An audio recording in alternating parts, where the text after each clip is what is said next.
믿음과 순종으로 성취한 완전한 승리라고 하는 큐티 제목으로 말씀을 나누도록 하겠습니다. 이스라엘 백성들이 요단강 도하를 하고 나서 가나안에 입성하고 크게 보면 전쟁이 세 지역에서 있었다고 볼 수 있어요. 여리고, 그리고 아이, 기브온 거민의 항복까지는 가나안의 중심부, 중간 정도, 허리겠죠.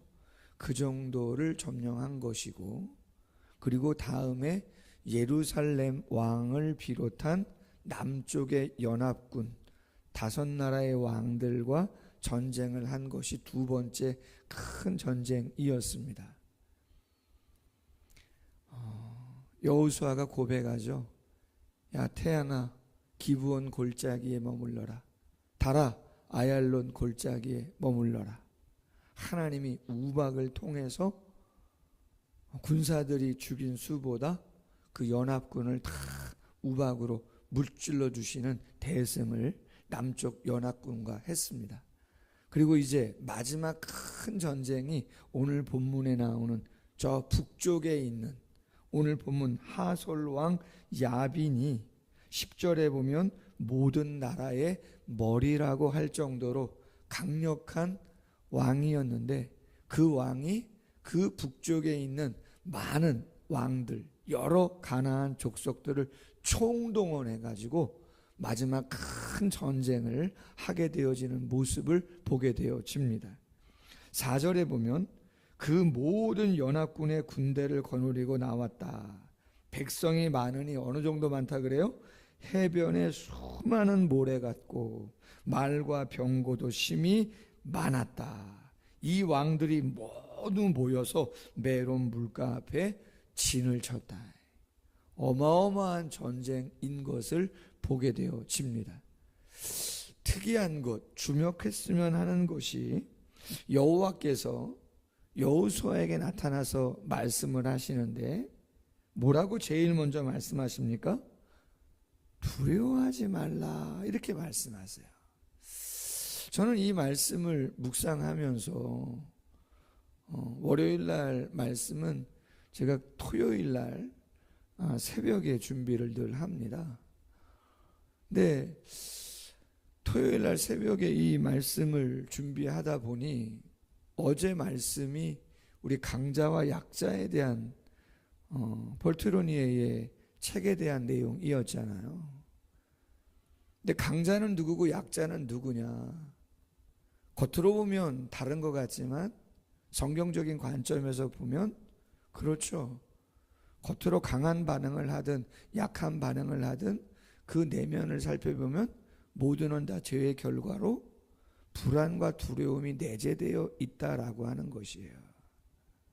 초조와 강박이 늘 모든 사람들의 마음속에 있어서 그 위치가 상황이 어떠하든 다 마찬가지다. 이스라엘이 여기까지 오면서 얼마나 많은 놀라운 기적과 이적을 보았습니까? 이 직전만 해도 태양과 달이 멈추는, 하나님이 엄청난 돌덩이와 같은 우박을 내려가지고 그 남쪽의 연합군을 완전히 격파하게 하는 놀라운 기적을 체험하지 않습니까? 기브온은 항복을 하고 아이성도 하나님의 전략 복병으로 승리를 하고 여리고는 아예 전쟁이 아닌 예배 행렬을 통해서 하나님의 방법으로 그 견고했던 성을 완전히 점령하는 일들을 마쳤잖아요. 뭐 그 이전에는 끊임없습니다.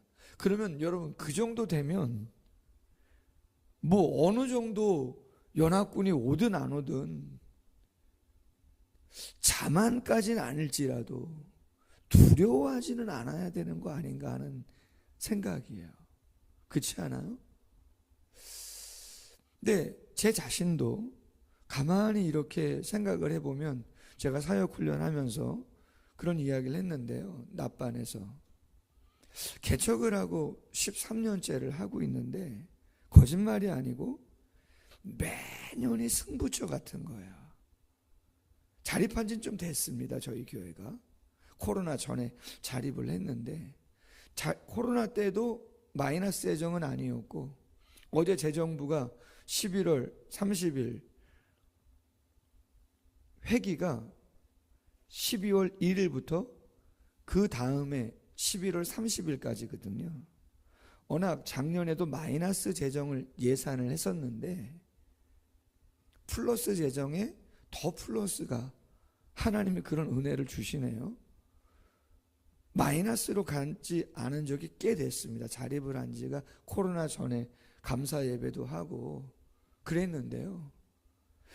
개척 초기부터 원년부터 제 마음속에는 희한하게 매년이 승부처 같은 거예요. 그래서 내년이 또 저희 지역이 입주도 하고, 내년에 한 2,000세대가, 그리고 후년에 또 삼가역에 있는 아파트도 또 입주를 하고, 주변이 좋아지는 부분들도 있지만 또 마음속에 서운한 것도 있고, 그러다 보니 늘 마음이 승부처와 같고, 조금 부정적으로 표현한다면 오늘 말씀에 하나님이 왜 여호수아에게, 이스라엘 백성들에게 첫 마디가 두려워하지 말라고 말씀하시냐. 그건 사람은요, 그렇죠, 아무리 큰 기적과 능력을 경험했어도 지금의 시간과 지금의 상황 속에 다시 한번 새롭게 놓여지면 그런 마음 가질 수밖에 없죠. 어제 일부 예배 때 성도님들이 많이 오셨다 그랬어요.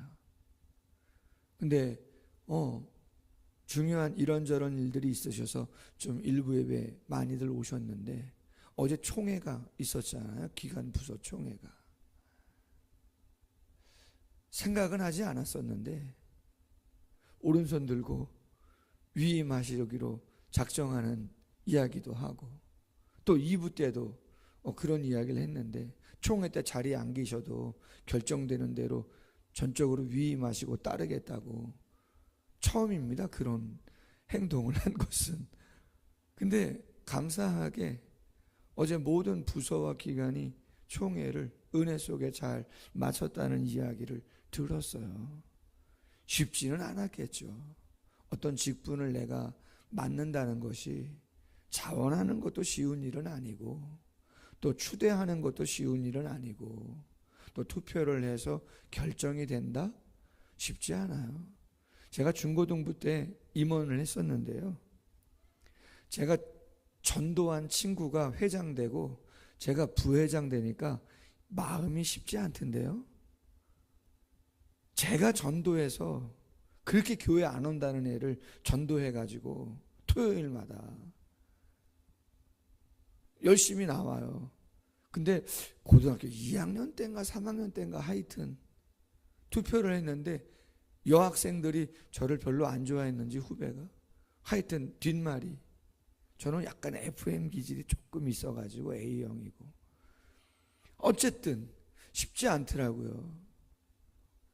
여러분, 뭔가 짐을 맡는다는 게 이게 어려운 거거든요. 부담이니까. 잘해도 잘못해도 쉽지 않은 자리거든요. 두렵죠. 그럼 어떻게 하라고요? 그렇죠. 우리의 결단과 각오가 중요하지만 역시 성령의 초월적인 하나님의 임재의 능력을 의지하고 선포하고 우리는 절대적인 믿음과 순종으로 나아가는 거예요. 아멘. 다른 게 없어요. 전쟁하지 말라 그럽니까? 아닙니다. 싸우러 나가지 말려 그럽니까? 당신이 다 알아서 하겠다는 겁니까? 아닙니다. 전쟁터엔 누가 나가야 되는 거예요? 여호수아가 나아가야 돼요. 군사들이 나가는 거예요. 근데 하나님이 어떻게 하시겠다는 거예요? 함께 하시고 승리를 반드시 주시겠다는 것이죠. 그리고 그들의 말 뒷발의 힘줄을 끊고 그들의 병거를 불사르라. 왜요? 이제 정복 전쟁은 다시는 그 말들과 병거가 필요 없도록 하나님이 해주실 것이기 때문에 그것들을 끊고 불살라라, 이야기하는 거죠. 여호수아가 어떻게 합니까? 절대 믿음을 가지고 절대 순종하고 전쟁에 나갑니다.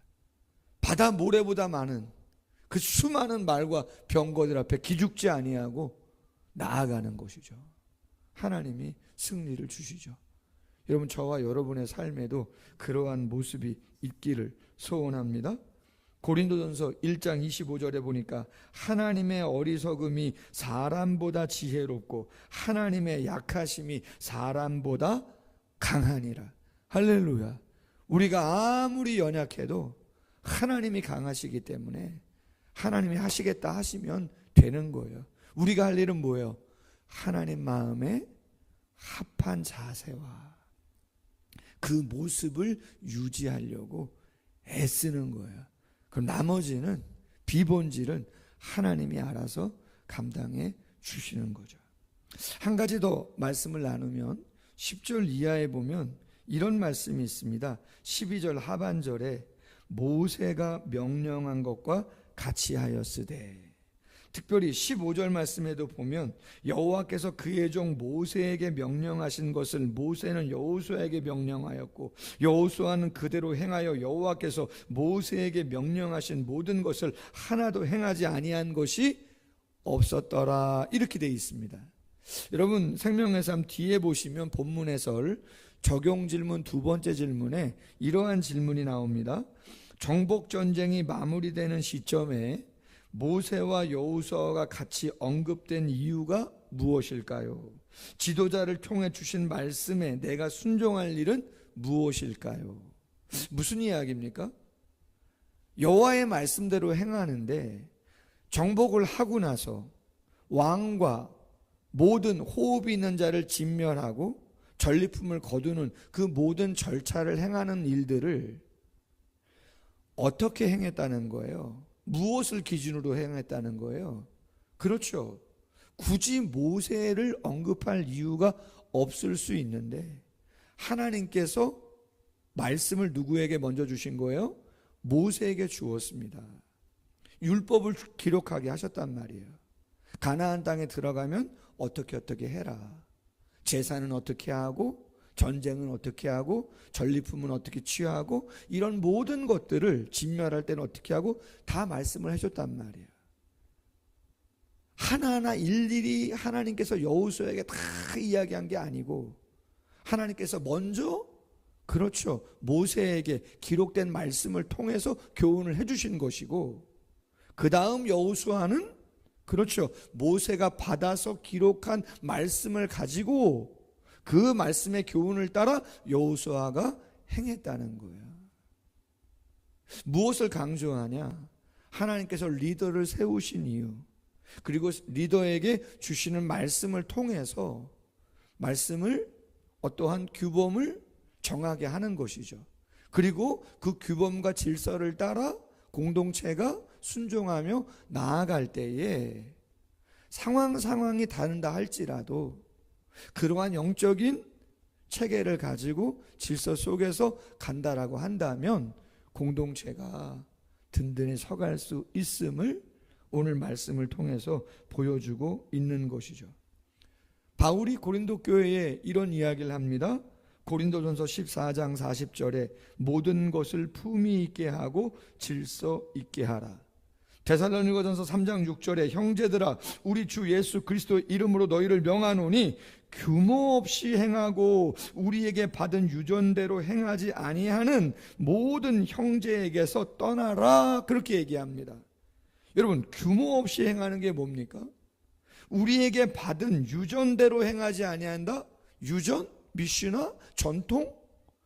중요하지 않다고 보잖아요. 율법이 폐해지고 복음이 왔는데 그런 전통과 그런 규례가 무슨 필요가 있느냐라고 할 수 있겠지만 그렇지 않다 이 말이죠.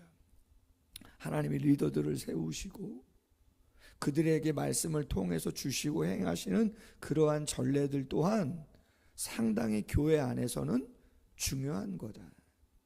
물론 교단이 있고 교파가 있어서 또 개교회가 나름대로의 지역의 특성 속에서 구성원의 특별한 그러한 모습들을 통해서 조금씩 다른 부분들이 있을 수 있어요. 존중할 필요가 있다. 서울에 있는 교회, 농촌에 있는 교회, 중소도시에 있는 교회, 조금씩 교회의 문화가 다를 수 있는 거죠. 중요한 건 뭐예요? 그 교회가 지켜오고 있는, 의논하고 같이 하면서 가고 있는 그 상황과 시간 속에서 리더가 이야기하고 또 중직자들이 마음을 못 두고 감당하고자 하는 그러한 뜻들을 존중하고 이끌어 간다면 얼마든지 공동체가 시간이 지나도 든든히 세워져 갈 수 있는 모습들을 오늘 말씀을 통해서 보여주고 있는 것이죠. 한 해 은혜 안에서 잘 왔습니다. 이제 12월인데 한 해 잘 되돌아보고 우리가 마음에 새겨야 할 것들이 뭔가, 담임 목회자가 또 리더들이 강조하고 또 요청하는 것들이 무엇인가 서로가 잘 귀담아 듣고 아름다운 질서를 또 세워가면서 하나님의 공동체를 또 이루어가기를 주님의 이름으로 소원합니다. 기도하겠습니다. 하나님 아버지 감사합니다. 이스라엘 백성들이 가나안을 점령하면서 큰 3번의 전쟁이 있었는데 저 북쪽의 마지막 큰 연합군에 맞서 싸우는 모습을 보여주고 있습니다. 여기까지 왔으면 두려워하지 않을 수도 있을 것 같은데 우리의 마음에는 불안과 두려움이 가시지 않음을 오늘 말씀을 통해서도 보게 되어집니다. 그러나 하나님 선택하는 것입니다. 정말 불안과 두려움 속에서 전쟁에 임할 것인가? 아니면 절대적인 믿음과 절대적인 순종을 가지고 담대하게 전쟁에 나아갈 것인가? 주님, 기도하지 아니하면, 그 누구도 성령의 충만함을 덧입지 아니하면 인간의 감정과 생각으로는 감당할 수 없는 것을 알기에 오늘도 우리의 그 모든 연약함을 당신 앞에 내어놓습니다. 약함이 강함으로, 두려움이 담대함으로 바뀔 수 있도록 함께 해주시기를 원합니다. 우리를 오직 당신이 행하시고자 하시는 거룩한 일의 도구로 드리오니 하나님 영광 받으시고 하나님이 일하시는 그 놀라운 역사의 기적의 주인공들이 다 되어질 수 있도록 하나님의 성령이 함께하여 주옵소서. 하나님이 모세에게 말씀하시고 모세에게 말씀하신 그 말씀이 여호수아에게 전달되어지고 여호수아에게 전달된 말씀을 행할 때 모든 또한 백성들이 순종하고 따름으로 하나님의 놀라운 역사들을 이뤄갔던 것들을 보면서 리더들을 존중하게 하시고 마음을 모두 연합하여 하나님의 아름다운 공동체를 세워가는 역사가 있을 수 있도록 함께하여 주시옵소서. 기도의 문을 열어주시고 기도 가운데 함께하여 주시옵소서. 예수님의 이름으로 기도하옵나이다. 아멘. 계속해서 기도하겠습니다.